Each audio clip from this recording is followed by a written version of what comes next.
Hi everyone, कैसे हो सब बच्चे। चलिए क्लास को करते हैं शुरू। एक टॉपिक लास्ट का हमारा एपी का रह गया, उसे जल्दी से कवर कर लेते हैं। लास्ट का टॉपिक क्या है? लास्ट टॉपिक है sum of first n positive integers. अब एन पॉजिटिव इंटीजर्स मतलब जैसे एन पॉजिटिव इंटीजर्स, इंटीजर्स कहाँ से स्टार्ट हो रहे हैं? पॉजिटिव इंटीजर्स 1 से स्टार्ट हो रहे हैं, 1 से स्टार्ट हो रहा है ना, अप टू एन तक। अब वो एन कुछ भी हो सकता है, शुरू के 100 पॉजिटिव इंटीजर, शुरू के 1000 पॉजिटिव इंटीजर्स, 200 कितने भी हो सकते हैं। तो सम ऑफ फर्स्ट पॉजिटिव इंटीजर्स आप कैसे निकालोगे?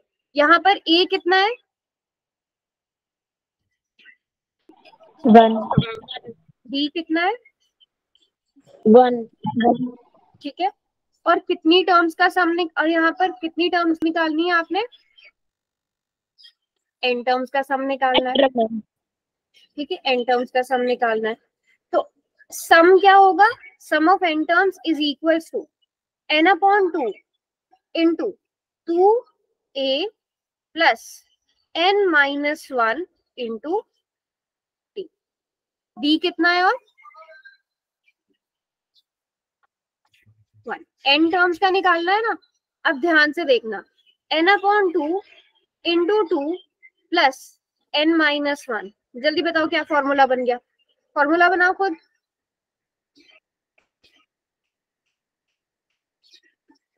क्या फॉर्मूला बन गया?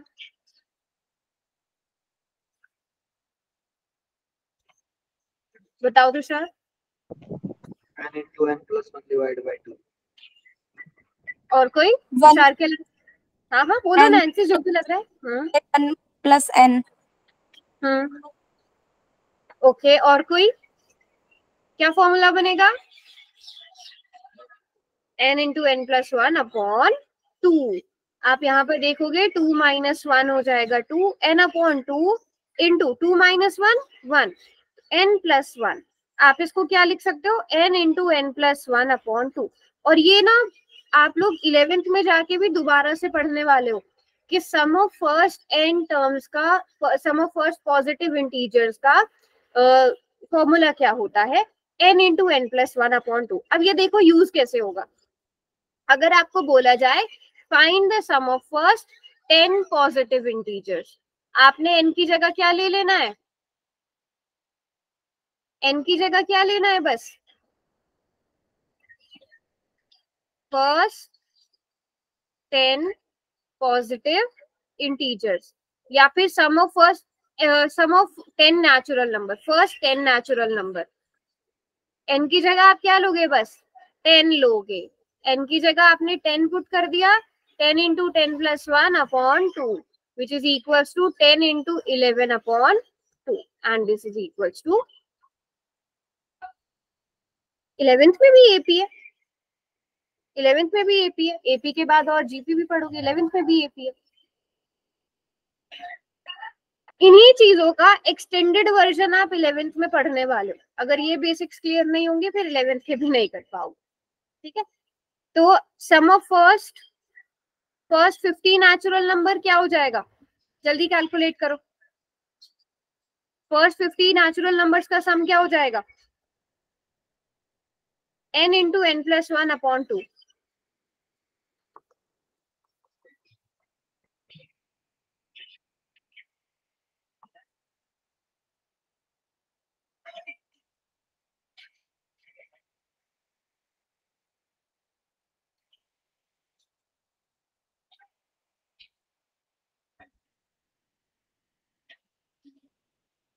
बाकी किसी को फॉर्मूला समझ नहीं आया क्या? दोबारा बताने की जरूरत है? मैम मेरे को नहीं आया। हाँ बोलो मैम, फिर बोलो, सन्नाटा क्यों है क्लास में? मैम देखो सोल्व करने की कोशिश कर रही थी इसलिए। अच्छा देखो, फर्स्ट पॉजिटिव इंटीजर्स, अगर आपको बोला जाए कि sum of first n positive integers का आपने क्या निकालना है? सम निकालना है। ठीक है, सम निकालना है। अब मुझे बताओ ये एपी बन रही है, इतना बताओ, एपी बन रही है? Yes ma'am. ठीक है, एपी के n टर्म्स के सम का फॉर्मूला क्या होता है? n upon 2 into 2a plus n minus 1 into D, ये फॉर्मूला होता है। Yes ma'am. यहाँ पर a कितना है और d कितना है? a भी 1 है, d भी 1 है।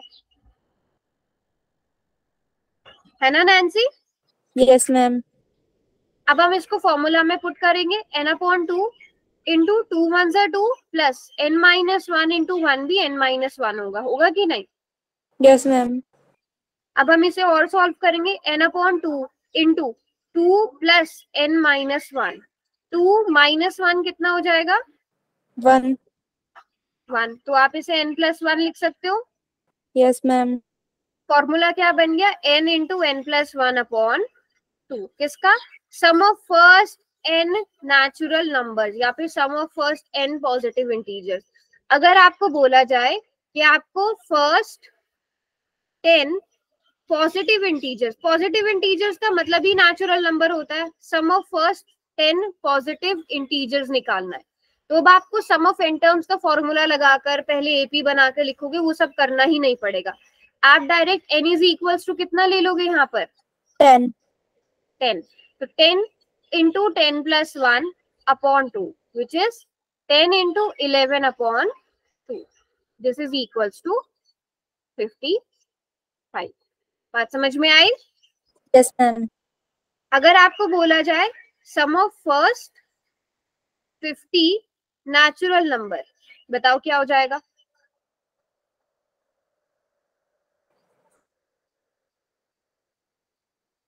1275। देखते हैं, चेक करते हैं। 50 मल्टीप्लाइड बाय n प्लस 1 मतलब 51 divided by 2, so 2 into 25, 25 into 51 कर लो, 25 1 ज़ा 25, 25 5 ज़ा 1,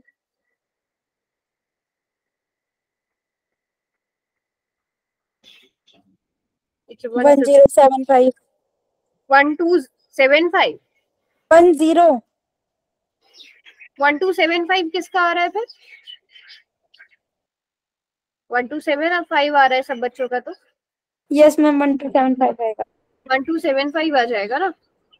चेक कर लेते हैं। यस, तो आपको बस इतना दे दिया जाए कि sum of first 50 natural number आप इस फॉर्मूला से निकाल सकते हो, और ये ना बहुत इंपॉर्टेंट है, ये आप आगे जाके कई जगह यूज करने वाले हो।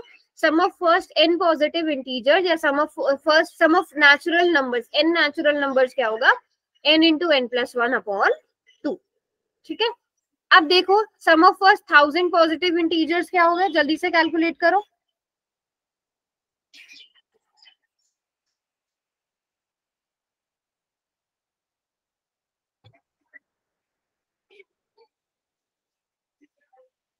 Sum of first 1000 positive integers क्या होगा?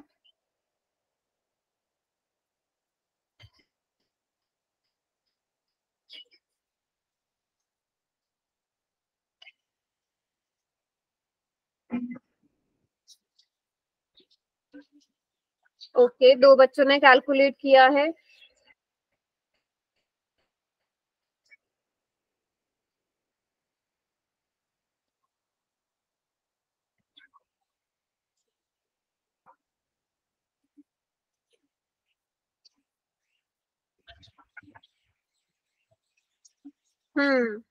आपको कुछ भी नहीं करना, n into n plus 1 upon 2 करना है।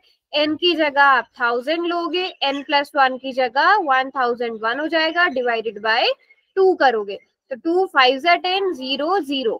आंसर क्या आ गया? 500 मल्टीप्लाइड बाय 1001। आप 5 से मल्टीप्लाई कर दोगे तो पहले 5005 आ जाएगा, बचे हुए 2 जीरोस यहाँ पर लिख दोगे। कितनी आसानी से आपने शुरू के 1000 पॉजिटिव इंटीजर्स का सम कैलकुलेट कर लिया, है ना? चलो अगला question, find the sum of first 50 positive integers. Ma'am ये तो अभी किया था। अभी किया था 50 वाला, तो मैं अभी किया था। Yes ma'am. 50 into 51 divided by 2 कितना आ रहा था? 1275। 1275। Yes ma'am. ठीक है, चलो अब ये वाला क्वेश्चन करो। अभी ये वाला क्वेश्चन आपने अभी तक आपने कैसे किया था? आप एपी बनाते थे, एपी में सम ऑफ n टर्म्स का फॉर्मूला लगाते हो, मुझे पता है काफी बच्चों को आंसर भी याद है इसका, है ना? बट अभी तक आप कैसे करते थे? आप एसएन का फॉर्मूला लगाते थे और फिर सॉल्व करते थे। अब इसको n into n plus 1 upon 2 वाले फॉर्मूला से करो।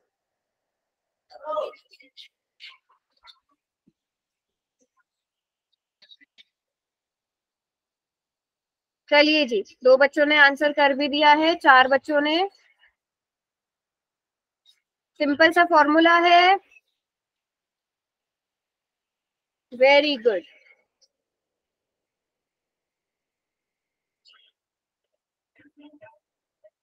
बहुत बढ़िया, शाबाश।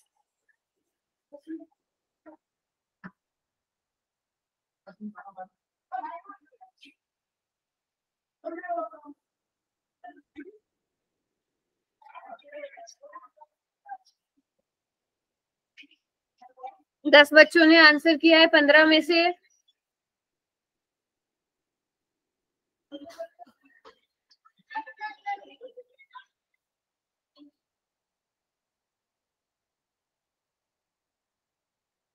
लास्ट के 15 सेकेंड कौन रह गया है आंसर करने से?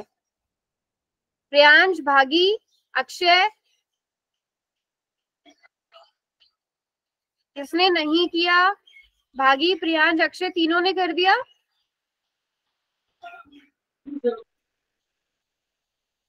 भागी और अक्षय, यस मैम। 11 बच्चों ने आंसर किया है। हैंड रेज, चलो अब किया है सबने, किसी एक ने गलत कर दिया है। फॉर्मूला क्या है? फॉर्मूला है n इंटू एन प्लस 1/2। कितने पॉजिटिव इंटीजर्स बोले हैं? 100। तो आप n क्या लोगे? आप लोगे n इज इक्वल्स टू 100।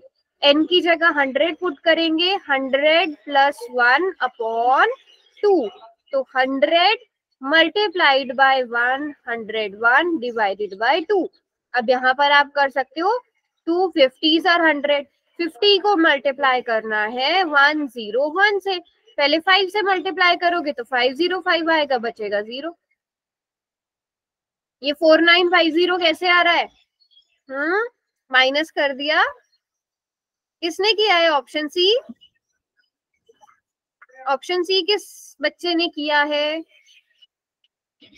एक तो इनविटेशन कार्ड ना देना पड़े आप लोगों को ना आंसर करने के लिए, ठीक है? पोल का क्वेश्चन आते ही आंसर करो। अब यहाँ पर क्वेश्चन क्या है? आपको फर्स्ट 40 पॉजिटिव इंटीजर्स का सम निकालना है।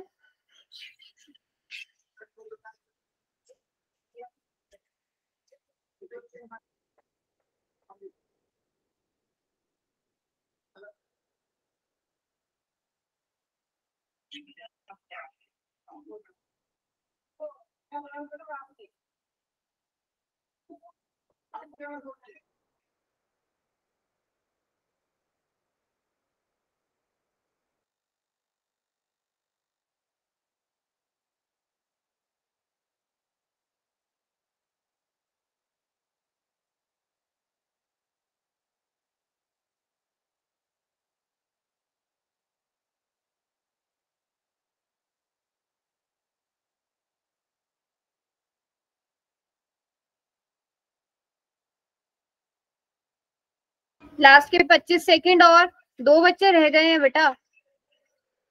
प्रियांश, भागी, फिर वही बात, मुझे इनविटेशन कार्ड क्यों भेजना पड़ रहा है कि प्लीज कृपया करके आंसर कर दीजिए। चलिए समय समाप्त, पोल बंद हो जाएगा। 40 पॉजिटिव इंटीजर्स, फॉर्मूला क्या है? n into n plus 1/2। n की जगह आप क्या लेने वाले हो? n इज इक्वल्स टू 40 लेने वाले हो। तो सिंपल सी बात है, 40 into 41 40 multiplied by n plus 1 मतलब 41/2। 20 मल्टीप्लाइड बाय 41। 20 multiplied by 41। अच्छा, किसी बच्चे ने 20 को 2 से डिवाइड करके 10 लिख दिया होगा, तभी 410 आया। 2 1s are 2, 2 4s are 8, बचा हुआ 0 इधर आ गया, 820 आंसर आ गया। यहाँ डिवीजन में गड़बड़ करी है जिसने 410 ऑप्शन किया है। तो ये तो कैलकुलेशन आसान थी, मुश्किल क्यों बना रहे हो इसको? 1640 को फिर 2 से डिवाइड करोगे, चलो जैसे भी ठीक लगता है प्रियांश, ऐसे भी कर सकते हैं। अब बताओ, यहाँ तक सभी बच्चों को क्लियर है? अगला क्वेश्चन करेंगे। अगले क्वेश्चन में आपको फर्स्ट 200 टर्म्स का सम निकालना है। फर्स्ट 200 टर्म्स का।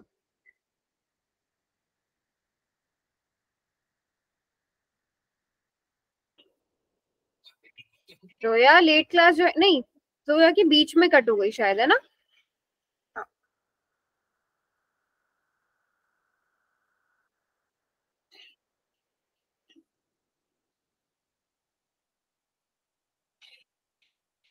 चलो बहुत बढ़िया।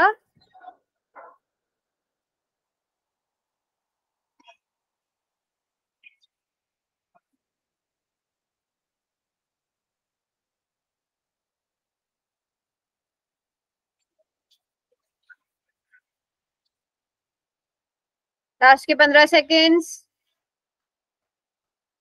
11 बच्चों ने आंसर कर दिए हैं और सभी की बिल्कुल सही है, शाबाश।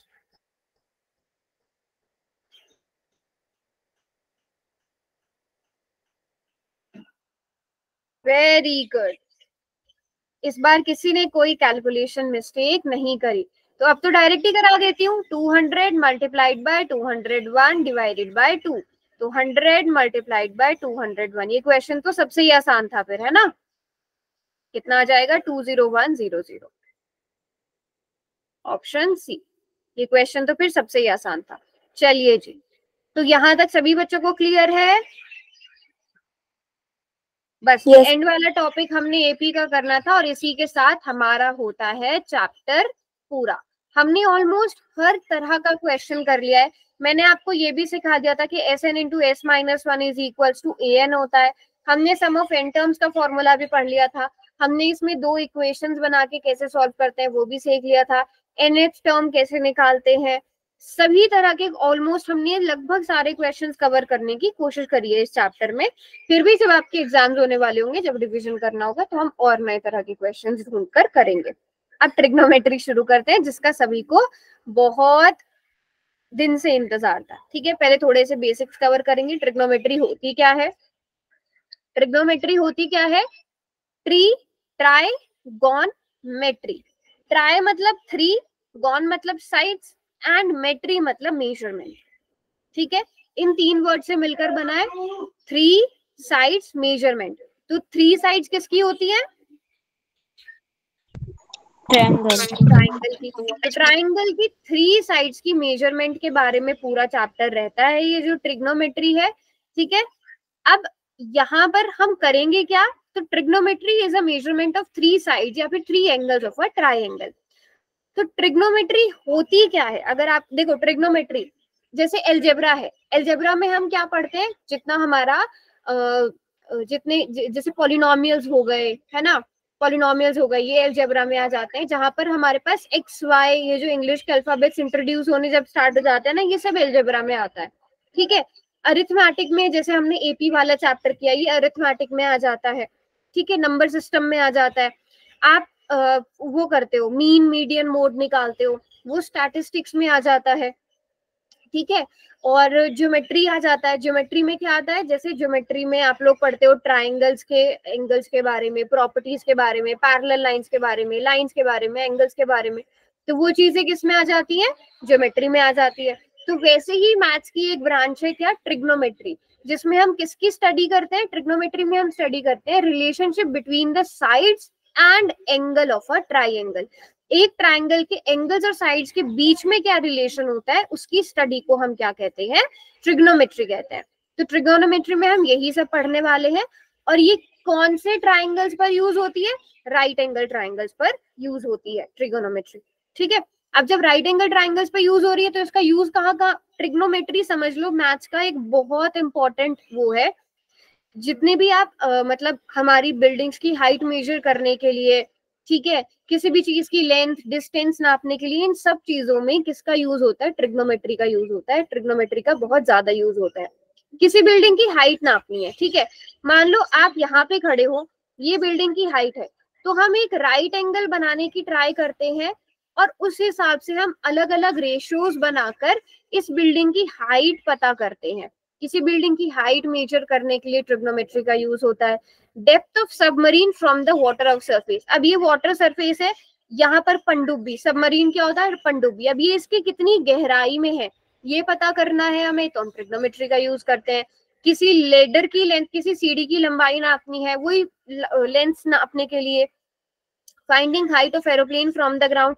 तो इन सब चीजों में यस बेसिकली इंजीनियरिंग में बहुत ज्यादा यूज होता है। आप अलग अलग तरह की इंजीनियरिंग देख सकते हो, उसमें बहुत ज्यादा यूज होता है। ब्रिजेस बनाने में बहुत ज्यादा ट्रिग्नोमेट्री का यूज होता है। तो ट्रिग्नोमेट्री एक बहुत इंपॉर्टेंट पार्ट है मैथ्स का, ठीक है। अभी तो आप बेसिक्स पढ़ोगे, बट इसका आगे जाके और मतलब बहुत ज्यादा यूज है। जितना भी आप कंस्ट्रक्शन वाला काम देखते हो सब में ट्रिग्नोमेट्री ही यूज होती है। तो ये बहुत इंपॉर्टेंट पार्ट है मैथ्स का। राइट एंगल ट्राइंगल होते क्या है? राइट एंगल ट्राइंगल पता है ना इतना तो सबको? Yes ma'am. ठीक है, जिनमें वन एंगल जो है 90 डिग्री का होता है, जिसमें एक एंगल जो है वो राइट एंगल होता है। अब इसमें दूसरी स्टेटमेंट रखी हुई है कि a right angle triangle has one right angle and two acute angle. कोई बता सकता है एक्यूट एंगल्स क्या होता है? एक्यूट एंगल्स क्या होता है?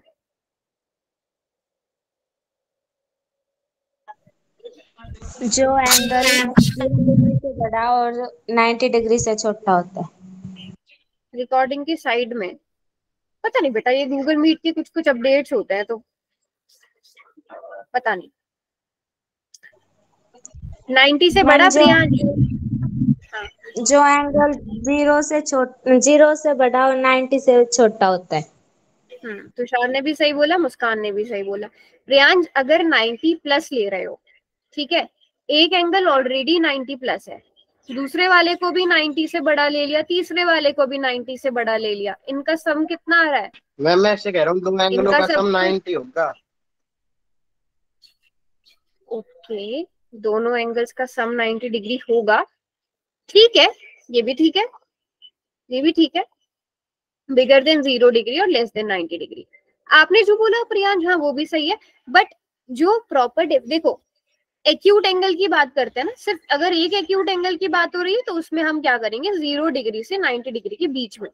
आप जो बोल रहे हो आपने अपने हिसाब से, जो आपकी अंडरस्टैंडिंग थी, यहाँ पे एक्यूट एंगल्स की बात हो रही है, तो आपने बिल्कुल इस स्टेटमेंट के हिसाब से जो मैंने क्वेश्चन पूछा था आपका आंसर बिल्कुल सही था। बट जिन एंगल्स का सम जो है वो 90 डिग्री होता है, जिन दो एंगल्स का सम 90 डिग्री होता है उन्हें क्या कहते हैं? बहुत सारी वर्ड प्रॉब्लम्स में ये यूज होने वाला है। हाँ वेरी गुड तुषार, उन्हें हम कॉम्प्लीमेंट्री एंगल कहते हैं। क्या कहते हैं? कॉम्प्लीमेंट्री एंगल्स कहते हैं। जिन एंगल्स का सम 180 डिग्री हो उन्हें सप्लीमेंट्री एंगल्स, उन्हें क्या कहते हैं? सप्लीमेंट्री एंगल्स कहते हैं। ठीक है, जिनका सम 90 डिग्री हो वो कॉम्प्लीमेंट्री, जिनका सम 180 डिग्री हो वो सप्लीमेंट्री। और अगर दो एंगल्स इस तरह से बन रहे हो, फॉर एग्जाम्पल, ठीक है, ये एक लाइन है, मान लो ए बी लाइन है, तो यहाँ पर मान लो एक्स है, ये वाई है। अगर ये ए बी लाइन है तो ये एक्स और वाई क्या बनेंगे? इनको क्या कहेंगे? Linear pair. लीनियर पेयर में अब देखो, लीनियर पेयर का सम भी कितना होता है? 180 डिग्री होता है। अब कोई बच्चा ये बता सकता है कि लीनियर पेयर का सम भी 180 डिग्री आ रहा है, सप्लीमेंट्री भी 180 डिग्री है, तो इन दोनों क्या ये दोनों सेम है? क्या हम सेम बात कर रहे हैं? जो सप्लीमेंट्री होते हैं वो लीनियर पेयर, जो लीनियर पेयर होते हैं वो सप्लीमेंट्री।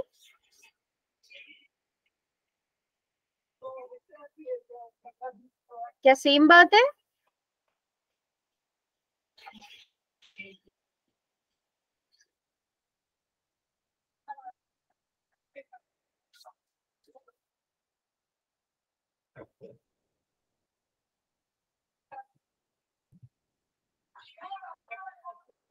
ये बन गए क्या? इन्हें आप कहेंगे सप्लीमेंट्री एंगल, इसे आप कहेंगे लीनियर पेयर, जो एक लाइन पर बनेंगे। हाँ yes, vice versa is not true, है ना। आप लीनियर पेयर को सप्लीमेंट्री एंगल कह सकते हो, but supplementary angles linear pair होंगे ये जरूरी नहीं है। सप्लीमेंट्री एंगल सिंपल सी बात, दो एंगल्स है, अलग अलग है, उनका सम 180 डिग्री है, ठीक है। But linear pair is angle जो लाइन पर बनते हैं, क्योंकि 180 डिग्री सीधी लाइन होती है ना, 180 डिग्री का एंगल ही सीधी लाइन बनता है, तो उनपे बनने वाले एंगल्स का सम भी 180 डिग्री होगा। तो ये छोटी छोटी चीजें आपको पता होनी चाहिए। एंगल कॉम्प्लीमेंट्री एंगल्स क्या होते हैं, सप्लीमेंट्री, क्योंकि ये आप देखोगे शायद थर्ड चैप्टर में या फोर्थ चैप्टर में वर्ड प्रॉब्लम्स इसी पर बेस्ड है। तो ये वोकैबुलरी एकदम क्लियर होने चाहिए सबके पास। लीनियर पेयर पे भी बेस्ड क्वेश्चंस होते हैं, तो ये वोकैबुलरी एकदम क्लियर होनी चाहिए सबको, ठीक है। तो ये राइट एंगल रहता है जहां पर एक एंगल, अब जरूरी नहीं, अब मुझे बताओ यहाँ पर मैंने ये ट्राइंगल बना दिया, is this a right angle triangle? ये एबीसी हो गया, ये पीक्यूआर हो गया, क्या पीक्यूआर एक राइट एंगल ट्राइंगल है? No ma'am. सीख रहे हो, वेरी गुड। तो ये ऐसा तो नहीं है जो बोलेगा कि पीक्यूआर 90 डिग्री है, हमें नहीं पता अभी। अगर मैं यहाँ पर इसका सिंबल बना दूं या यहाँ पर लिख दूं कि angle PQR is given 90 degree, तब हम कहेंगे कि जी हाँ ये राइट एंगल ट्राइंगल है। अभी तक आपको कुछ नहीं बोला गया था, तो कभी भी ना क्वेश्चन सॉल्व करने के लिए अपनी मर्जी से मत मान लेना कि ये 90 डिग्री है ना। हम मैथ्स में क्या बोलते हैं, यहाँ पर आप कुछ भी अपनी मर्जी से नहीं मान सकते, हर एक चीज का फैक्ट होना चाहिए, है ना। एंगल 90 डिग्री होना चाहिए। क्या ये राइट एंगल ट्राइंगल इस तरह का बन सकता है? Yes ma'am. है ना, जरूरी नहीं है हमेशा सीधा बने, हो सकता है राइट एंगल ट्राइंगल आपका इस तरह से बन जाए, थोड़ा सा और टिल्ट करके बना लेते हैं, इस तरह से भी बन सकता है। एक एंगल 90 डिग्री होना चाहिए, बस ये कंडीशन है। अब कैसे भी बन सकता है, आपने वो देखा है ज्योमेट्री बॉक्स जिसमें कंपास और पूरा वो आता है, प्रकार मैम। मतलब ज्योमेट्री बॉक्स आता है ना पूरा, उसमें एक शेप होती है ना इस तरह की, है मैम। उसको आप किस साइड से भी, है ना, उसको आप किस साइड से भी, हाँ, बट फर्स्ट चैप्टर में इररेशनल को रैशनल माना था, बट खुद को गलत भी तो प्रूव किया था। अगर आप मान रहे हो तो फिर उसे प्रूव भी करके दिखाओ। अगर आप 90 डिग्री मान रहे हो उसे फिर प्रूव करके दिखाओ कि ये 90 डिग्री क्यों है, ठीक है। अगर कुछ मान रहे हो तो प्रूव करके दिखाओ, अगर नहीं प्रूव कर सकते तो नहीं मान सकते, सीधी सी बात है ना। चलो, अब हमारे पास 3 साइड्स होती है ट्राइंगल की, 3 एंगल्स होते हैं, ठीक है। 3 एंगल्स ए बी एंड सी और 3 साइड्स होती हैं, ये सभी बच्चों को पता होगा, A B B C and C A. अब इंपॉर्टेंट चीज क्या आती है यहाँ पर, हाइपोटेन्यूज क्या है। हाइपोटेन्यूज क्या होती है राइट एंगल ट्राइंगल की? Longest side. लॉन्ग। अब 2 चीजें यहाँ पर सब बच्चे याद रखना, एक तो ये किसके अपोजिट होगी, राइट 90 एंगल, डिग्री के एंगल के अपोजिट। ठीक है, ये बहुत इंपॉर्टेंट चीज है। दूसरी इंपॉर्टेंट चीज क्या है कि ये लॉन्गेस्ट साइड होगी। क्या होगी ये? लॉन्गेस्ट साइड होगी, ठीक है। रिप्रेजेंट करने के लिए आप ऐसे रिप्रेजेंट कर सकते हो, बट ये लॉन्गेस्ट साइड होगी और ये 90 डिग्री के अपोजिट होने वाली है। ये 2 चीजें बहुत इंपॉर्टेंट है, ये आप बहुत ज्यादा फिर आगे जाके क्वेश्चन जब आएंगे ना कंफ्यूज हो जाओगे, वरना अगर ये बात आपको नहीं पता होगी। राइट एंगल के अपोजिट रहेगी और लॉन्गेस्ट साइड रहेगी। अब बेस होता है, दूसरी चीज को आप बेस कहते हो, और एक और चीज होती है परपेंडिकुलर, ठीक है। एक होती है क्या, एक हो गया आपका परपेंडिकुलर, जिसे आप क्या कहते हो, हाइट कहते हो। अब होता क्या है, हम अभी तक क्या पढ़ते आ रहे थे, अभी तक जैसे आपने देखा, आप अभी तक एरिया ऑफ ट्राइंगल निकालते आ रहे थे, हम सीधे से क्या कह देते थे, जो हमारे यहाँ पे हमें जमीन पे बनता हुआ दिखाई दे रहा है उसको बेस कह देते थे और इसको परपेंडिकुलर कहते हैं। हमेशा से ऐसे ही करते आ रहे हैं ना, इसे परपेंडिकुलर कह देते हैं, इसे बेस कह देते हैं। यस और नो? अभी तक आप जैसे एरिया निकालते आए हो, हम जो साइड में है उसे परपेंडिकुलर कह देते हैं, जो इस तरह से उसे बेस कहते हैं, है ना। बेस आधार ही है, बट ट्राइंगल में कुछ भी बेस आप इसको भी ले। अब देखो परपेंडिकुलर होता क्या है, परपेंडिकुलर एक पॉइंट से आपके दूसरे वर्टेक्स तक की दूरी होती है, ठीक है। अब ट्रिग्नोमेट्री में क्या होगा, वैसे राइट एंगल ट्राइंगल में ये भी परपेंडिकुलर हो सकता है, ये भी परपेंडिकुलर हो सकता है। जैसे मान लो आपको एक लाइन दे दी गई है, यहाँ पर मैंने परपेंडिकुलर ड्रॉ कर लिया है। परपेंडिकुलर ऐसे भी तो ड्रॉ कर सकती हूँ, कितने आपने क्वेश्चंस देखे होंगे जिसमें परपेंडिकुलर इस तरह से बना होगा। मैंने एक लाइन इस तरह से बनाई, उस पे परपेंडिकुलर इस तरह से बनेगा। परपेंडिकुलर तो कैसे भी बन सकता है ना बच्चों, 90 डिग्री का एंगल बनाने से मतलब है हमें। तो अब परपेंडिकुलर किसे कहना है, बेस किसे कहना है, ये कंफ्यूजन है। हम कह रहे हैं कि दोनों ही परपेंडिकुलर हो सकते हैं। अगर एक ये परपेंडिकुलर है तो ये बेस होगा, अगर ये बेस मान रहे हैं तो ये परपेंडिकुलर होगा। अब इम्पोर्टेंट चीज ये है, ये डिसाइड करना कि किसे परपेंडिकुलर कहना है, किसे बेस कहना है। ये डिपेंड करेगा किस पर, एंगल पर। अगर हम एंगल सी की बात कर रहे हैं, आप एंगल सी को देख रहे हो, तो एंगल सी के रिस्पेक्ट में ए बी क्या है, ए बी जहां पर वो एंगल बन रहा है वो क्या हो जाएगा, उसका बेस हो जाएगा। तो दूसरी वाली साइड क्या हो गई, जो दूसरी साइड हो गई ये बीसी क्या हो जाएगी, सॉरी नहीं मैंने गलत लिख दिया, ए बी। हाँ, एंगल सी के लिए ए बी क्या है, पहले तो मैं बीसी लिख देती हूँ। बीसी क्या है, बेस है। ए बी क्या है, परपेंडिकुलर है।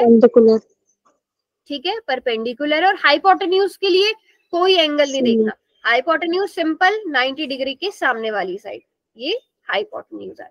परपेंडिकुलर, बेस, हाइपोटेन्यूज किसके लिए, एंगल सी के लिए। अब यही चीज चेंज कर दी एंगल ए के लिए। अब एंगल ए के लिए ए बी क्या है, बेस। ए बी क्या है, बेस है। जहां पर एंगल, जिस एंगल की बात हो रही है उसके रिस्पेक्ट में देखना है, ये बेस आ गया। बीसी क्या हो जाएगा फिर, परपेंडिकुलर। बीसी हो जाएगा परपेंडिकुलर और एसी हो जाएगा हाइपोटेन्यूज। अगर ये आपने देखना सीख लिया है, इसके बिना क्वेश्चंस नहीं हो पाएंगे। एंगल के हिसाब से परपेंडिकुलर बेस चेंज होगा, हाइपोटेन्यूज सेम रहेगा, एंगल के हिसाब से बेस और परपेंडिकुलर चेंज होगा। ठीक है, यहां तक सबको बात क्लियर है। चलो अब यहाँ पर क्वेश्चन है आपको एंगल पी के लिए, first of all angle P के लिए बताना है। एंगल पी के लिए बेस क्या है,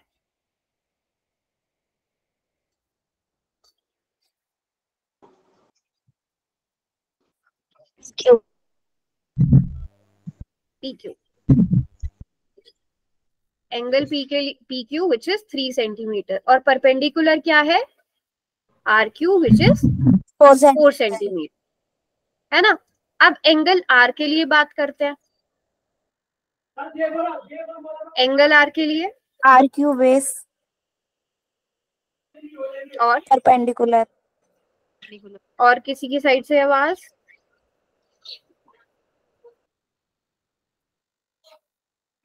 अगर ओनली राइट एंगल दिया हो तो बेस किसे मानेंगे। बेटा जो भी क्वेश्चन दिया गया होगा आप अपने हिसाब से मान सकते हो फिर, बट आप जब भी देखोगे आप किसी को भी मान सकते हो। अगर सिर्फ राइट एंगल गिवन है, आप किसी को भी बेस मान सकते हो, किसी को भी परपेंडिकुलर मान सकते हो, दोनों में से। बट एक पर्टिकुलर एंगल की जब बात हो रही है तो जिस एंगल के बारे में बात हो रही है उसको आप बेस मानेंगे। और जिस एंगल, क्यों, देखो हम इसे सिर्फ सिंपलेस्ट करने की कोशिश कर रहे हैं। ठीक है, अगर आप देखोगे आगे जब मैं आपको साइन थीटा कॉस थीटा वगैरह पढ़ाऊंगी, एंगल हम इसको बेसिकली कहते क्या है, ये जो क्या बोलते हैं जहां पर एंगल बन रहा है और एंगल के अपोजिट वाली साइड, हम इन्हें क्या कहेंगे, यहाँ पर साइड एडजेसेंट। ये जो है ना बेस एक्चुअल में है क्या, बेस जिसे आप कह रहे हो, अगर मैं उसे थोड़ी सी लैंग्वेज उसकी टफ कर दूं, वो क्या हो जाएगा, angle adjacent to, sorry basis side adjacent to angle. Adjacent मतलब बराबर वाली, जो भी आपको एंगल गिवन है, जिस भी एंगल के बारे में आप बात कर रहे हो, तो उसकी एडजेसेंट साइड। और परपेंडिकुलर क्या होगा, perpendicular is side opposite to angle, जो भी एंगल आप कंसिडर कर रहे हो, इसमें कोई बेस कोई परपेंडिकुलर की बात ही नहीं हो रही है। अगर मैं इसके लिए प्रियांश, अगर मैं एंगल आर के लिए पूछूं, एंगल आर के लिए बताइए साइड एडजेसेंट टू एंगल क्या होगा, एंगल आर के लिए simple side adjacent to angle. Angle R के लिए कौन सी साइड होगी, बेस। अब बेस और परपेंडिकुलर मत यूज करो, अब बेस परपेंडिकुलर मत यूज करो। हाँ, Q R, side adjacent to angle, angle is Q R. और side opposite to angle P Q, perpendicular. ठीक है, तो आप चाहो तो बेस और परपेंडिकुलर की जगह ये वर्ड यूज कर सकते हो, बट बेस परपेंडिकुलर ज्यादा इजी है ना, बेस परपेंडिकुलर ज्यादा इजी है ना, तो हम बेस और परपेंडिकुलर ही यूज करते हैं। आप ये भी यूज कर सकते हो, एक्चुअल में होता यही है, बट हम एंगल आर को अब क्या, एंगल आर में बेस क्या है आर क्यू एंड परपेंडिकुलर क्या है P Q. R Q is 4 centimetre, P Q is 3 centimetre. तो आप ये भी यूज कर सकते हैं। अदरवाइज बेस और परपेंडिकुलर से हमारे आगे के क्वेश्चंस बहुत इजी हो जाते हैं। ठीक है, आगे जो हम क्वेश्चंस और करने वाले हैं ये बहुत इजी हो जाएंगे अगर हम बेस और परपेंडिकुलर, अदरवाइज आपको बार बार लिखना पड़ेगा side adjacent to angle, side opposite to angle, ये सब चीजें लिखनी पड़ेंगी। पहले बताओ यहाँ तक सभी बच्चों को क्लियर हो गया? Yes ma'am. चलिए जी, अब एक सवाल करते हैं, कितने बच्चों को क्लियर हुआ है देखते हैं। 1 मिनट रुको, पोल में क्वेश्चन, पोल में आंसर करेंगे, जल्दी से आंसर करना और इसका कोशिश करो 30 सेकेंड्स के अंदर सब आंसर कर दें। क्वेश्चन क्या है कि find the value of perpendicular in the given figure for angle K. Angle के लिए परपेंडिकुलर क्या होगा, मतलब साइड अपोजिट टू एंगल के, साइड अपोजिट टू एंगल के। वेरी गुड, चलो दैट मीन्स आइडेंटिफाई कर पा रहे हो सब बच्चे, शाबाश। Last 10 seconds, 10, 9, 8, 7, 6, 5, 1 minute 4। Ma'am, 1 minute. Okay okay okay okay,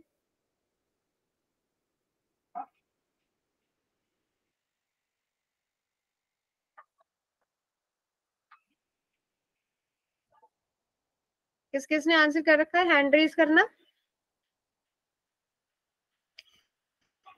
Firoz, मोहित, भागी, रोहित, रॉबिन, कहाँ हो सब लोग?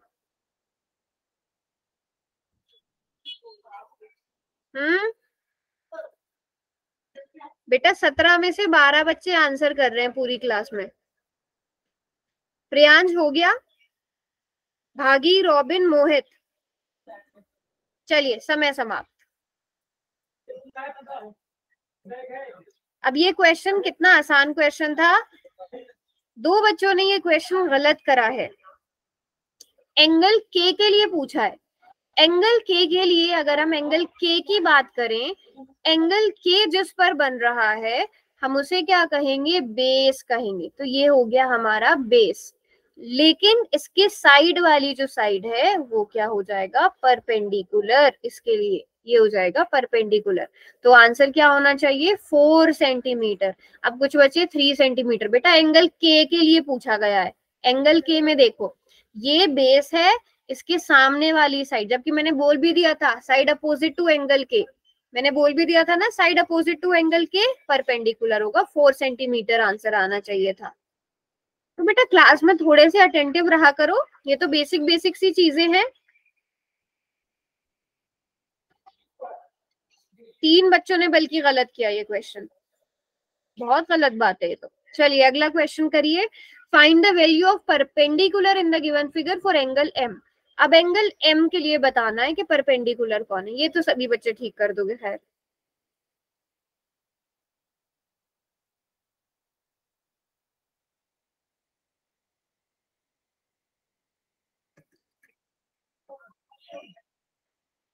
लास्ट के 10 सेकेंड्स और, 10, 9, 8, 7, 6, 5, 4, 3, 2 एंड 1। लो जी, एक बच्चे ने तो किया है। बेटा आप लोग अगर ऐसी मिस्टेक्स करेंगे, एक बच्चे ने ऑप्शन सी किया है, कौन है वो,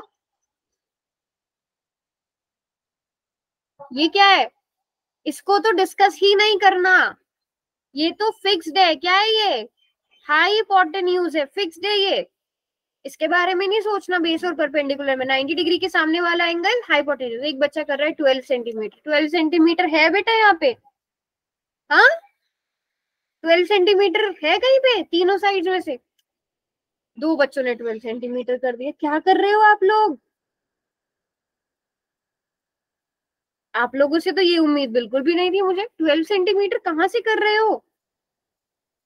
इन तीनों को ऐड कर दिया, 5 + 3 + 4, चलो ये परपेंडिकुलर हो गया।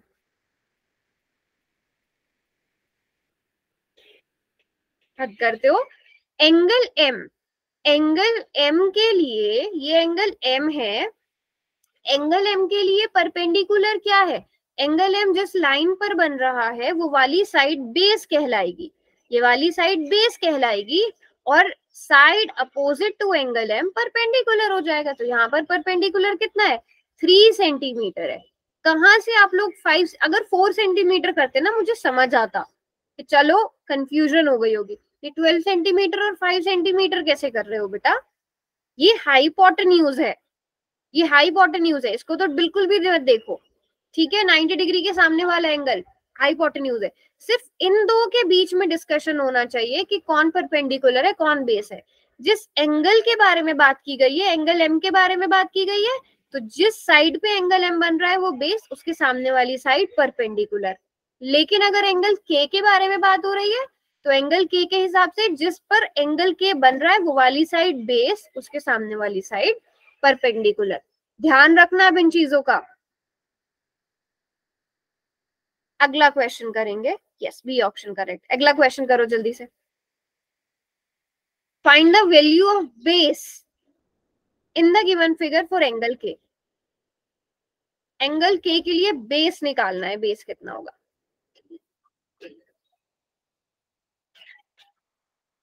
चलो गुड।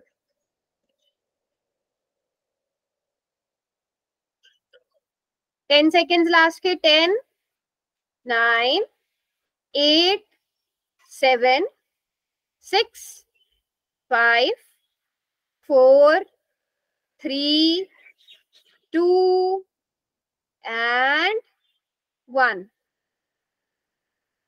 बेटा बेस, चलो इस बार लेकिन ये है कि कम, एक ही बच्चे ने गलती करी है। के लिए पूछा है बेस क्या है। के जिस साइड पर बन रहा है वो साइड क्या है? 12 सेंटीमीटर। तो ये क्या हो जाएगा? बेस हो जाएगा, ठीक है? और परपेंडिकुलर हो जाएगा 5 centimetre. So option A is correct. अब हर बार ऐसा तो नहीं होगा कि आपको तीनों चीजें थाली में से जाके दे दी जाएंगी कि ये लीजिए तीनों साइड्स ट्रायंगल की बेस निकालिए, परपेंडिकुलर निकालिए और रेशोज निकालिए। हमेशा ऐसा तो नहीं होगा। बड़ी क्लास में हो, आपको थोड़ी मेहनत करनी पड़ेगी, एक आधी साइड नहीं दी जाएगी। अगर राइट एंगल ट्राइंगल की कोई एक साइड ना पता हो तो हम क्या करते हैं? Using the Pythagoras Pythagoras theorem लगाते हैं। इतनी बात तो सभी बच्चों को पता होगी। बेस दोनों साइड में से, अब आप बेस और परपेंडिकुलर पर बहस नहीं करोगी, किसी को भी परपेंडिकुलर मानो, किसी को भी बहस वो किसी को भी आप हाइपोटेन्यूज मानो। लेकिन पाइथागोरस थ्योरम क्या कहती है कि हाइपोटेन्यूज का स्क्वायर इक्वल होता है, स्क्वायर प्लस बी स्क्वायर, है ना? हाइपोटेन्यूज का square is equal to perpendicular square plus base square.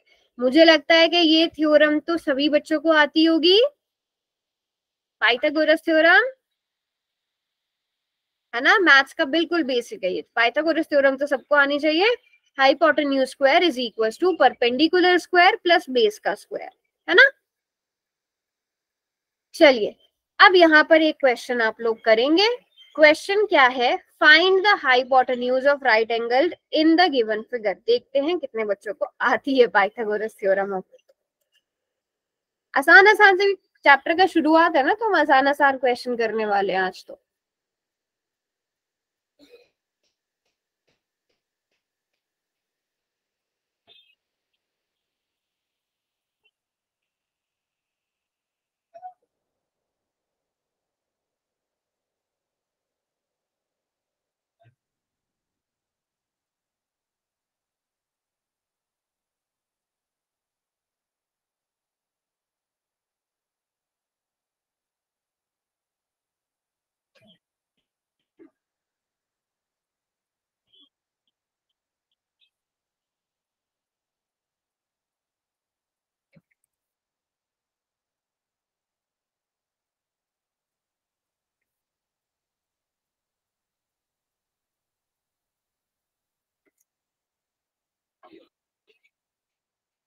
ये बच्चों ने कर दिया है, शाबाश।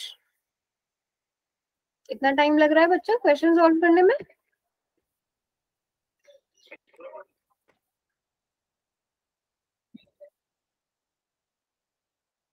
हम्म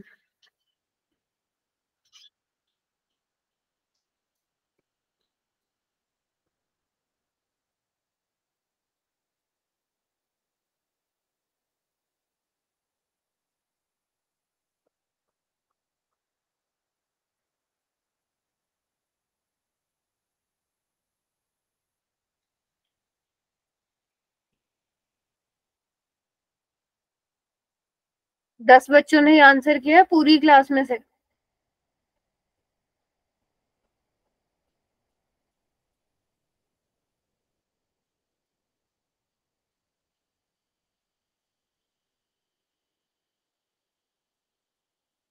चलिए समय समाप्त। क्या आंसर होना चाहिए था बेटा इसका? हाँ, हाइपोटेन्यूज का स्क्वायर इक्वल होता है perpendicular square plus base square के। ठीक है, अब यहाँ पर हाइपोटेन्यूज आपको निकालना है। परपेंडिकुलर कितना है? अगर आप एंगल एम की बात करो, आप दोनों में से देखो, दोनों ही साइड का स्क्वायर करना है, दोनों को ही ऐड करना है। जब ऐड करते हैं तो हम किसी भी नंबर में किसी भी नंबर को ऐड कर सकते हैं। जो एडिशन होता है वो क्या होता है? कॉम्यूटेटिव होता है। आप a प्लस बी भी कर सकते हो, आप b प्लस ए भी कर सकते हो, बोथ आर सेम। तो आप दोनों में से किसी को भी लिख सकते हो। आप दोनों साइड को, दोनों साइड्स के नाम लिख दो चाहे। परपेंडिकुलर मान लो अगर हम इसको ले रहे हैं तो 12 square plus 9 square. 12 square 144, 9 square is 81। इन दोनों को ऐड करेंगे तो 225 आ रहा है। अब हाइपोटेन्यूज ये स्क्वायर है, दूसरी साइड आकर स्क्वायर रूट हो जाएगा। 225 का स्क्वायर रूट इज 15। अब दो बच्चों ने क्या किया है? 12 प्लस 9 को डायरेक्ट जोड़ दिया है।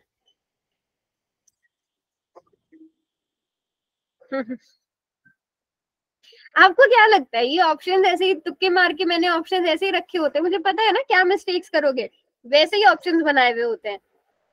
तो 9 और 12 को डायरेक्ट जोड़ दिया। डायरेक्ट नहीं जोड़ना है बेटा, परपेंडिकुलर का स्क्वायर करना है, बेस का स्क्वायर करना है, उन दोनों को जोड़ना है, उनका अंडर रूट करना है।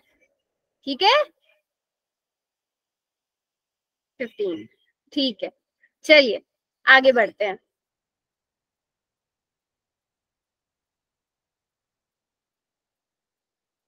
Find the perpendicular of the right angle triangle in the given figure.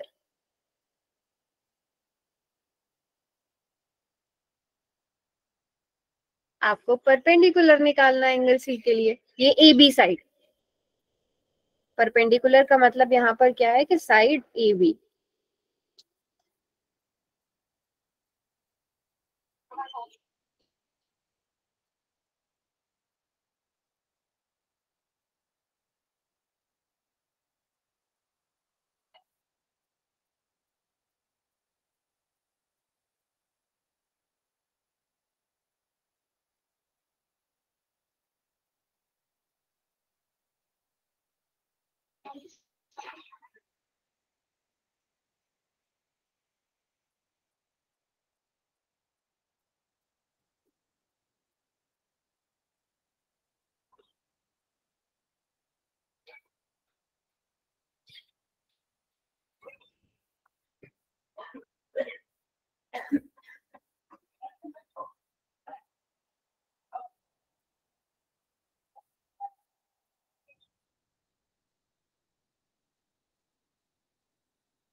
Extra time चाहिए किसी को? अभी तक मुझे नजर आ रहा है 7 ही बच्चों ने आंसर किया। एक्स्ट्रा टाइम चाहिए मैम।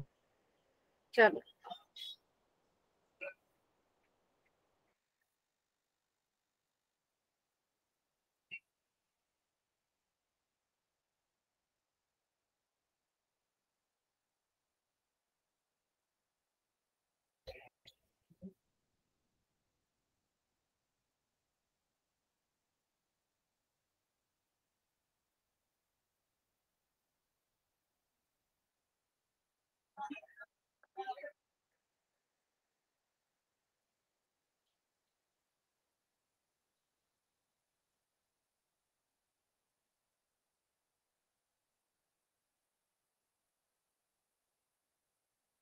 2-3 बच्चे रह गए हैं अभी भी।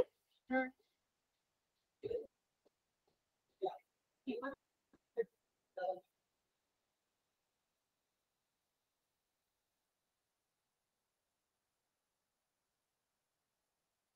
बच्चों ये तो पाइथागोरस थ्योरम में तो मिस्टेक्स नहीं होनी चाहिए किसी की भी।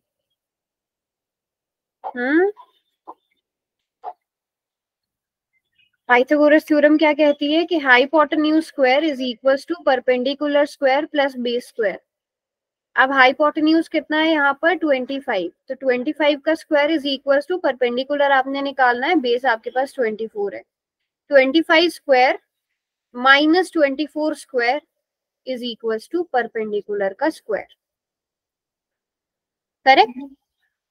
अब आप चाहो तो अगर आपको 25 और 24 का स्क्वायर याद है आप डायरेक्ट कैलकुलेट कर सकते हो और आंसर निकल जाएगा।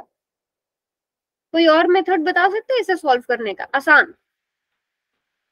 आसान मेथड कि जिसमें आपको 25 का स्क्वायर ना निकालना पड़े, 24 का स्क्वायर ना निकालना पड़े। सोचो, दिमाग लगाओ। कोई सोच पाएगा? Perpendicular square is equals to 25 square minus 24 square. Square नहीं करना है, बिना स्क्वायर करे आंसर निकालना है। मैम वो लगा सकते हैं a प्लस बी ब्रैकेट में a माइनस बी। एक करके। हाँ, हिना क्या? मैम ये आइडेंटिटी थी ना a square minus B square वाली। अच्छा, और कौन? एक मिनट हिना, माइक। और हिना के अलावा और किसी ने भी बोला था कुछ? नैन्सी कौन था? मैम परपेंडिकुलर के जो स्क्वायर है उस साइड रूट लगा दो फिर सोल्व कर लो। ओके, मतलब इसको दूसरी साइड लाकर स्क्वायर, मतलब स्क्वायर रूट कर दूं? Yes ma'am. बट तब भी आपको स्क्वायर तो करना ही पड़ेगा ना, 25 का भी 24 का भी। मैं कह रही हूँ स्क्वायर नहीं करना। मैम आइडेंटिटी लग जाएगी, स्क्वायर माइनस हाँ बिल्कुल, हिना ने भी यही बोला था और मुस्कान ने भी सेम आइडेंटिटी लग रही है ना बेटा, ए स्क्वायर माइनस बी स्क्वायर। मुझे पता है स्क्वायर करके आप सॉल्व कर लोगे, बट हम साथ में और चीजें भी सीखते चलते हैं। A square minus B square identity लगेगी। अरे बच्चे मुझे मालूम है, तभी पूछ रही हूँ ना आप लोगों से। ए स्क्वायर माइनस बी स्क्वायर तो क्या बन जाएगा ये? अब मुस्कान और हिना नहीं बोलेंगे, कोई और बताएगा। 25 स्क्वायर माइनस 24 स्क्वायर क्या लिख सकते हैं? 25 प्लस 24, 25 माइनस 24। Very good. हम इसको क्या लिख सकते हैं? 25 plus 24 A plus B into A minus B.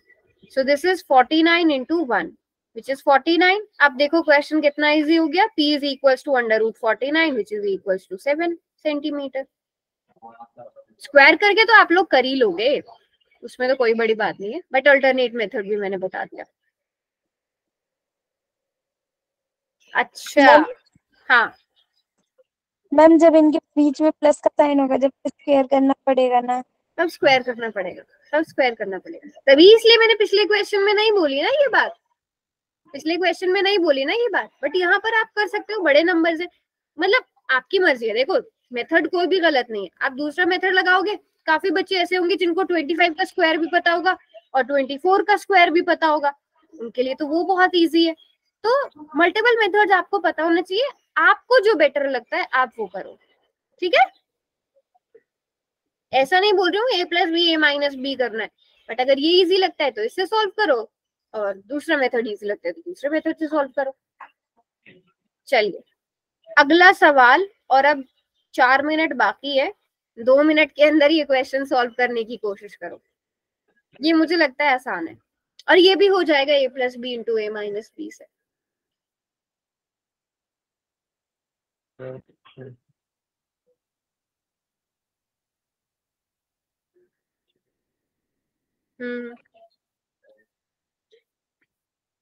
नहीं, लेकिन ये भी, इसमें भी हमें एक्स्ट्रा कैलकुलेशन करनी पड़ेगी। अगर ए plus B into A minus B लगाएंगे तो एक्स्ट्रा कैलकुलेशन इसमें भी करनी पड़ेगी। तो देखो जो इजी लगता है वहां से करना।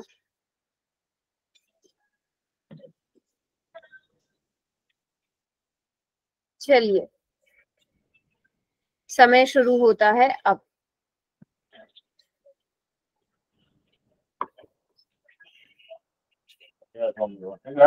अक्षय माइक ऑफ रखो बेटा।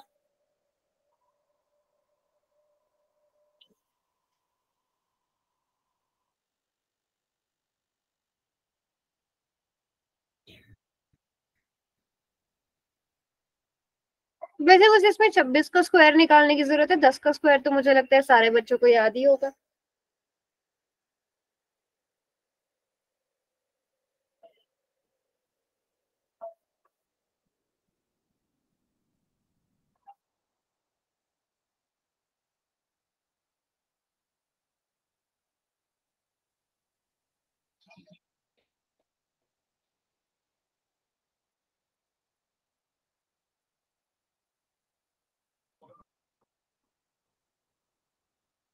बीस सेकेंड और दे रही हूँ एक्स्ट्रा, अभी तक बहुत कम बच्चों ने आंसर किया है।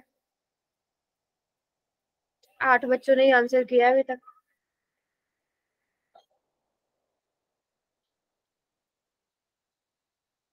नौ बच्चों ने कर दिया, 10 ने। Very good. फिरोज आंसर कर दिया? Yes madam. अक्षय? चलो अब सब एंड में आते आते ना क्लास में सब सीरियस हो जाते हो, फिर सब सही करते हो, स्टार्टिंग में मिस्टेक्स करते हो। Hypotenuse square is equal to perpendicular square plus base square. Hypotenuse का स्क्वायर कितना है? 26 का स्क्वायर। तो 26 square is equal to perpendicular square plus 10 का स्क्वायर। 26 का स्क्वायर कितना? 676। 676 minus 100 is equal to P square. 676 minus 100 576 is equal to P square. P is equal to 24. हाँ, p is equal to under root 576। आप under root 576 करोगे तो 24 centimetre. यही answer correct है? Check कर लेते हैं। यस। तो